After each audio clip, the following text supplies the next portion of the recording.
अब हम लोग इस लड़ाई को हार रहे हैं क्योंकि हमारे पास कोई सपोर्ट नहीं है।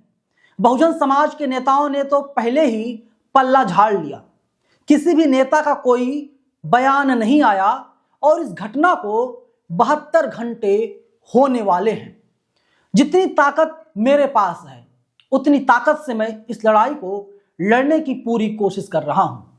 अगर मैं दलित समाज से ना होता, अगर मैं बहुजन मीडिया का पत्रकार ना होता, अगर मैं दलितों, पिछड़ों, वंचितों की आवाज को बुलंद ना कर रहा होता, अगर मैं यूजीसी गाइडलाइंस के सपोर्ट में रिपोर्टिंग ना कर रहा होता, तो शायद दिल्ली विश्वविद्यालय के आर्ट फैकल्टी पर मेरे ऊपर हमला ना होता, मुझे गालियां ना दी जाती, अश्लील शब्दों से मुझे नवाजा ना जाता, इसके साथ ही साथ मेरे मोबाइल फोन को छीना ना जाता और धमकी ना दी जाती।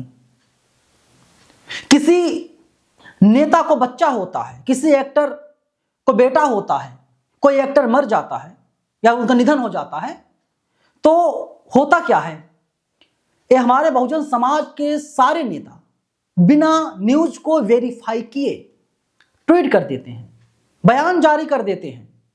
लेकिन बहुजन समाज के पत्रकार के ऊपर, नवीन कुमार नंदन के ऊपर जो कुछ हुआ, आप लोगों ने वीडियो में सब कुछ देखा। कोई आया साथ देने के लिए? किसी बड़े नेता का कोई बयान आया? नहीं आया। और मैं बोल रहा हूं, किसी ने मेरे पास कॉल तक नहीं किया, मैसेज तक नहीं किया। तो आप अंदाजा लगा सकते हैं इस देश में चल क्या रहा है। हमारे देश के जो सो कॉल्ड बहुजन लीडर हैं, किसी का नाम नहीं लूंगा, उन लोगों ने एक तरीके से खुली पिच दे दी है। अंबेडकरवाद की हार होगी, मनुवाद की जीत होगी। ये हमला नवीन कुमार नंदन के ऊपर अकेले नहीं है, ये अटैक पूरे बहुजन समाज के ऊपर है, संविधान के ऊपर है। मेरा गुनाह क्या था, कोई बताएगा?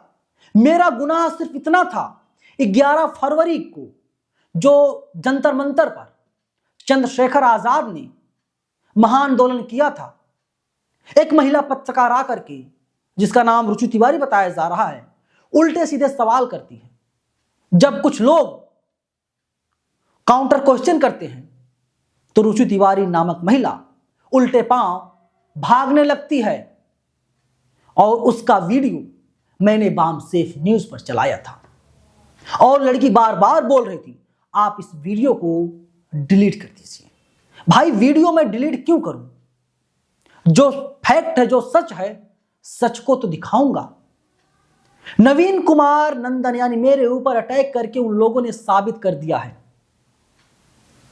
अब बहुजन समाज की आवाज बुलंद करना मुश्किल है।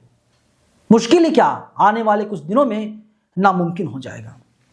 अब वो लड़की दलील दे रही है, कई प्रकार की दलीलें दे रही है और गोदी मीडिया खुल करके समर्थन करती हुई रुचि तिवारी की बातों का दिखाई दे रही है। लेकिन 5 अहम सवाल मेरे हैं। सवाल नंबर 1 है, रुचि तिवारी को जंतर मंतर से वापस लौटना पड़ा भारी विवाद के बाद, तो रुचि तिवारी दिल्ली विश्वविद्यालय के आर्ट फैकल्टी पर क्यों गई? वहां पर यूजीसी के सपोर्ट में जब आंदोलन चल रहा था।